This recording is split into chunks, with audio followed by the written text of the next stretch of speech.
আসসালামু আলাইকুম সুপ্রিয় পঞ্চম শ্রেণীর শিক্ষার্থীরা, তোমরা কেমন আছো? আশা করি ভালো আছো। আজকের এই ভিডিওতে আমি তোমাদের গণিত বিষয়ে পৃষ্ঠা নং 22 নিয়ে আলোচনা করব। তোমাদের পৃষ্ঠা 22-এ কি লেখা আছে একটু লক্ষ্য করে দেখো। দেখো, প্রথমে লেখা আছে বাজারে প্রতি কেজি বাসমতি চাল 240 টাকা এবং প্রতি কেজি মুগ ডাল 120 টাকায় বিক্রয় হয়। যদি আমরা 5 কেজি চাল এবং 3 কেজি ডাল ক্রয় করি এবং বিক্রেতাকে 2000 টাকা দেই, তাহলে কত টাকা ফেরত পাবো?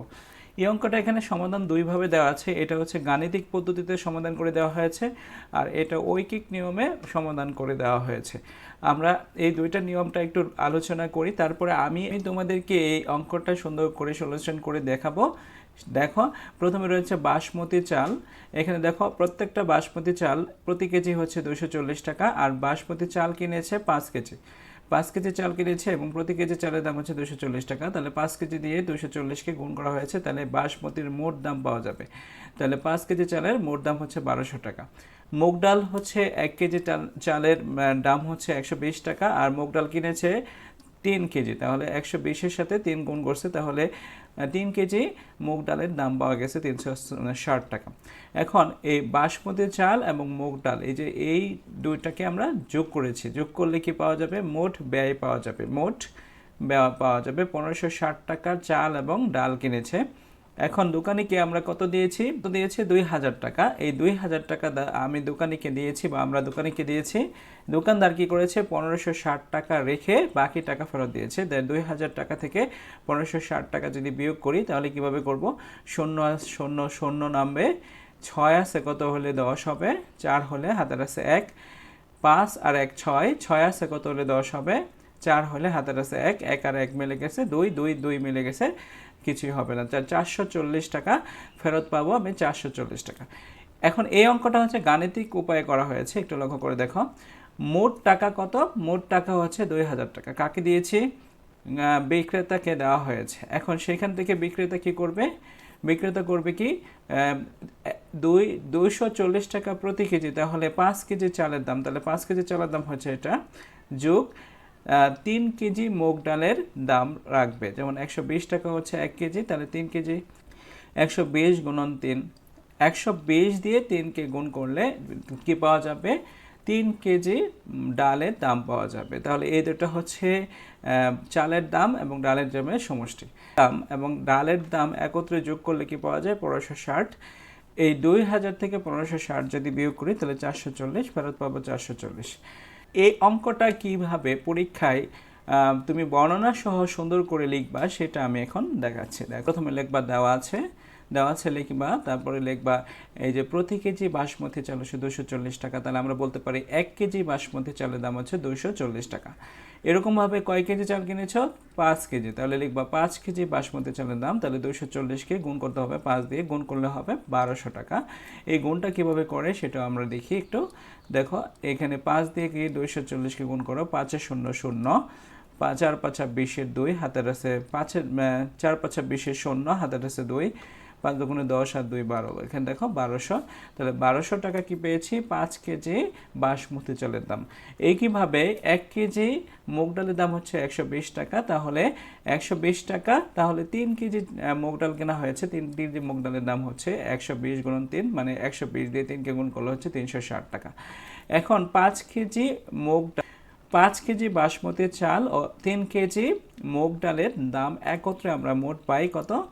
1200 যোগ 360। এই 1200কে 360 দ্বারা যদি যোগ করি, তাহলে 0 0 0 6 0 0 হয়, 3 আর 2 হচ্ছে 5, আর এখানে 1 আছে 1, তাহলে 1560 টাকা। 1560 টাকা হচ্ছে 5 কেজি চাল এবং 3 কেজি ডালের মোট দাম। এখন বিক্রেতাকে তুমি কত দিয়েছো? বিক্রেতা দিয়েছো 2000 টাকা, তাহলে বিক্রেতাকে 2000 টাকা দেওয়ায় ফেরত পাবো। 2000 টাকা দেওয়ার পরে 1560 টাকা সে রেখে দিবে, তাহলে 2000 থেকে 1560 বিয়োগ করলে তাহলে 440 টাকা হয়। এই বিয়োগটা কিভাবে করে দেখো, এই বিয়োগটা হচ্ছে 2000 আর হচ্ছে এখানে 1500, 1560। তাহলে শূন্য হবে, 6 আছে কত হলে 10 হবে, 4 হলে হাতের আছে 1, 5 1 6, 6 আছে কত হলে 10 হবে, 4 হলে হাতের আছে 1, 1 1 2, 2 2 মিলে গেল শূন্য। তাহলে 440 টাকা। তাহলে এখানে হচ্ছে 440 টাকা। 7 নম্বর অঙ্কটা একটু দেখো কিভাবে আমরা এই শূন্যস্থান পূরণের মাধ্যমে অঙ্কটা সমাধান করব, সেটা একটু লক্ষ্য করি। মাহমুদ সাহেবের মাসিক বেতন হচ্ছে 3000। মাহমুদ সাহেবের মাসিক বেতন হচ্ছে 35,000 টাকা। প্রতি মাসে তিনি 18,000 টাকা বাসা ভাড়া বাবদ এবং 15,650 টাকা পরিবারের প্রয়োজন বাবদ খরচ করেন। অবশিষ্ট টাকা তিনি একটি ব্যাংকে জমা রাখেন। তিনি বছরে কত টাকা ব্যাংকে জমা রাখেন? দেখো এখানে লেখা আছে তিনি ব্যাংকে জমা রাখেন। এই যে এখানে বলছে তিনি ব্যাংকে জমা রাখেন। তাহলে আমার প্রথম কাজ হচ্ছে, এটা রয়েছে এই যে দেখো প্রথম বন্ধনী দ্বিতীয় বন্ধনী এরকমভাবে আছে না, তাহলে এটা হচ্ছে একটা গাণিতিক বাক্য। তাহলে এটাকে কিভাবে একটা লাইনের মধ্যে গাণিতিক বাক্যে প্রকাশ করা যায় সেটা একটু লক্ষ্য করে দেখি। প্রথমে তুমি মোট যে আয়টা আছে সেটা তুমি লিখবা। তাহলে এখানে লিখবা, প্রথমে লিখবা 35,000। কত? 35,000 লিখবা, 35,000। এই 35,000 টাকা হচ্ছে মাহমুদ সাহেবের মাসিক আয় বা মাসিক বেতন। এখান থেকে আমরা বাদ দেব সে এক মাসে কত টাকা ব্যয় করে। দেখো 18,000 টাকা বাসা বাড়ানো, 18,000 টাকা বাসা ভাড়া বাবদ ব্যয় করে এবং 15,650 টাকা তিনি পরিবারের যে অন্যান্য প্রয়োজন আছে সেই প্রয়োজনে ব্যয় করে। তাহলে এই দুইটা ব্যয় বা মোট খরচ। তাহলে আমি এখানে দেখো প্রথম বন্ধনী আছে, প্রথম বন্ধনীর ভিতরে আমরা খরচটা লিখব। তাহলে একটাতে হচ্ছে 18,000 টাকা, আরেকটাতে হচ্ছে 15,650 টাকা। এই যে এই দুটাকে বলা হয় মাসিক খরচ। এটা হচ্ছে মাসিক আয় আর এটা হচ্ছে মাসিক খরচ। এখন দেখো মাসিক আয় থেকে মাসিক ব্যয় বা খরচ যদি বাদ দিই তাহলে অবশিষ্ট থাকবে। তাহলে এটা এক মাসের অবশিষ্ট থাকতেছে, এক মাসের কি থাকতেছে? অবশিষ্ট। আর এই অবশিষ্ট টাকাটাই আমাকে কি করতে হবে? ব্যাংকে জমা দিতে হবে। যেহেতু তিনি ব্যাংকে জমা রাখেন, এখানে বছরের কথা বলছে, তাহলে এই জায়গাটা কিন্তু 1 হবে না, এখানে হবে 12। কেন? কারণ এটা হচ্ছে এক বছরে কত টাকা ব্যাংকে জমা রাখেন। তাহলে 12 মাসে 1 বছর হয়, তাহলে এখানে হবে 12, 12 দিয়ে গুণ করতে হবে। এখন দেখো এখানে আমরা 35,000 যেভাবে আছে এভাবে রেখে দিব, এটা পরিবর্তন করব না। এইখানে 18,000 আর 15,650কে যোগ করব। দেখো এখানে শূন্য আছে, এখানে শূন্য আছে, তাহলে শূন্য বসাও। 5 শূন্য যোগ করলে 5ই হয়, তারপরে 6 শূন্য যোগ করলে 6 হয়, 5 আর 8 মিলে হচ্ছে 13, 13 3 হাতের আছে 1, 1 1 2, 2 আর 1 3, তাহলে 33,650।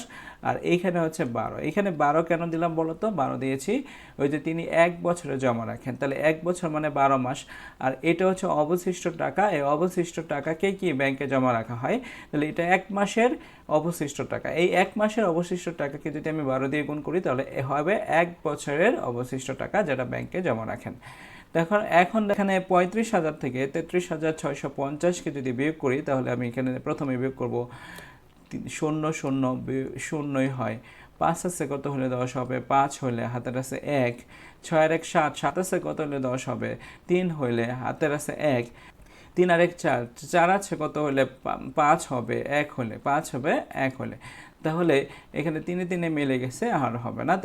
1350, এই 1350 এখানে লিখবো 12 মাস। এই 1350কে আমি 1350কে 12 দিয়ে যদি গুণ করি তাহলে কি হচ্ছে একটু লক্ষ্য করো। দেখো এখানে 2 0 0, 5 দুগুণে হচ্ছে 10 এর 0, হাতের আছে 1, 3 দুগুণে 6 1 7, এখানে হচ্ছে 2 একে 2। এখানে আমরা কি করব?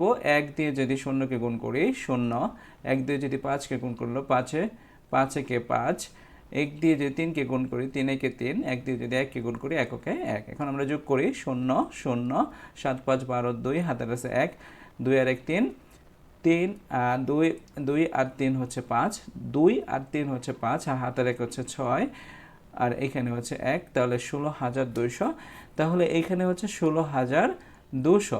তাহলে 16,200 টাকা কী করেন তিনি প্রতি বছর ব্যাংকে জমা রাখেন, 16,200। এটা তো এইভাবে পরীক্ষায় লিখতে পারবো না, একটু সাজিয়ে লিখতে হবে। এখন কিভাবে সাজিয়ে লিখবা সেটা আমি এখন দেখাচ্ছি। দেখো এখানে লেখা আছে মাহমুদ সাহেবের মাসিক বেতন 35,000 টাকা। তাহলে মাহমুদ সাহেবের মাসিক আয় হচ্ছে 35,000 টাকা, এটা লিখবা। বাসা ভাড়া বাবদ তার মাসিক ব্যয় হচ্ছে 18,000 টাকা। পরিবারের প্রয়োজন বাবদ ব্যয় হচ্ছে 15,650 টাকা। 15,600 কত টাকা? 50 টাকা। 15,650 টাকা। এখন এই যে এ ব্যয় আর এ ব্যয়, এই দুই ব্যয়টা যদি আমরা যোগ করি বা খরচ করি, এই দুইটা খরচকে যদি আমরা যোগ করি তাহলে তার মাসিক মোট খরচ হয় বা মোট ব্যয় হয় 15,650। 18,000 এবং 15,650কে একত্র করলে হয়, এটা যদি পাচ্ছি 33,650 টাকা। এক মাসে তার অবশিষ্ট থাকে, তাহলে এক মাসে কি, এটা হচ্ছে তার মাসিক ব্যয়, এই মাসিক ব্যয়, এরপরে এটা হচ্ছে আয়, তাহলে আয় থেকে ব্যয় বাদ দিলে কি পাওয়া যায়? অবশিষ্ট টাকা পাওয়া যায়। তাহলে এক মাসে তার অবশিষ্ট থাকে 35,000 টাকা থেকে আমরা 33,650 টাকা যদি বিয়োগ করি 1,350 টাকা। আমি আগেই তোমাদের বইয়ের মধ্যে দেখিয়েছি কিভাবে যোগ বিয়োগ গুণ ভাগ করতে হয়। তিনি এক মাসে ব্যাংকে জমা রাখেন 1,350 টাকা। এই যে এই অবশিষ্ট টাকাটাই তিনি ব্যাংকে জমা রাখেন কয় মাসে? এক মাসে। তাহলে 12 মাসে বা এক বছরে ব্যাংকে জমা রাখেন হচ্ছে 1,350 গুণন 12। এই 12 দিয়ে 1,350কে গুণ করলে হয় 16,200। এই গুণটা আমি আগেই দেখিয়েছি, তুমি সেখান থেকে সুন্দর করে এই গুণটা শিখবা। তাহলে আমরা বলবো যে তিনি 12 মাসে ব্যাংকে জমা রাখেন 16,200 টাকা। তোমার যদি পরীক্ষায় আসে তাহলে এইভাবে সাজিয়ে লিখতে হবে, তাহলে নাম্বার বেশি পাবা। এরপরে তোমাদের বইয়ে আরেকটা অঙ্ক রয়েছে, সেই অঙ্কটা একটু লক্ষ্য করে দেখো। এখানে আছে একটি পানির ট্যাঙ্কে প্রতি মিনিটে 7 লিটার পানি ঢোকে এবং 3 লিটার পানি খরচ হয়। 12 মিনিট পর ট্যাঙ্কিটিতে কত লিটার পানি জমা থাকবে? এখানে একটা লিখে দেখো, এটা হচ্ছে পানি ঢোকে আর এখান দিয়ে পানি বের হয়। তাহলে এইখান দিয়ে প্রতি মিনিটে 7 লিটার পানি ঢুকতেছে আর এই দিক দিয়ে প্রতি মিনিটে 3 লিটার পানি বের হয়ে যাচ্ছে। তাহলে এই ট্যাঙ্কির ভিতরে কি 4 লিটার পানি থাকতেছে না? কিভাবে থাকতেছে বলো তো? থাকতেছে হচ্ছে 7 থেকে যদি আমি 3 বিয়োগ করি তাহলে কি থাকে? 4। তো 4 লিটার পানি এটার ভিতরে থাকে। কয় মিনিটে থাকে? 1 মিনিটে। এই জন্য এই ট্যাঙ্কিতে পানি জমা থাকে। প্রথমে কি করবা? 7 হচ্ছে পানি ঢুকতেছে আর 3 হচ্ছে পানি খরচ হচ্ছে, তাহলে 7 বিয়োগ 3। আর এটা হচ্ছে কত মিনিট পরে? এটা হচ্ছে 12 মিনিট। 12 মিনিট পরে কতটুকু পানি থাকবে? এটা হচ্ছে 7 এবং 3, 7 থেকে 3 বিয়োগ করলে হচ্ছে 4। এটা হচ্ছে 1 মিনিটে পানি জমা থাকে। এখন বলা আছে 12 মিনিটের পর ট্যাঙ্কিতে কত লিটার পানি জমা থাকবে। তাহলে 12 দিয়ে গুণ করতে হবে। 7 থেকে 3 বাদ দিলে থাকে 4 আর এখানে হচ্ছে 12। তাহলে 12 দিয়ে যদি 4কে গুণ করি, 4 12 48, তাহলে 12 মিনিট পর 48 লিটার পানি কি থাকবে? জমা থাকবে। আশা করি এটা বুঝতে পেরেছ। এখন এই অঙ্কটা তুমি পরীক্ষায় কিভাবে সাজিয়ে লিখবা সেটা একটু লক্ষ্য করো।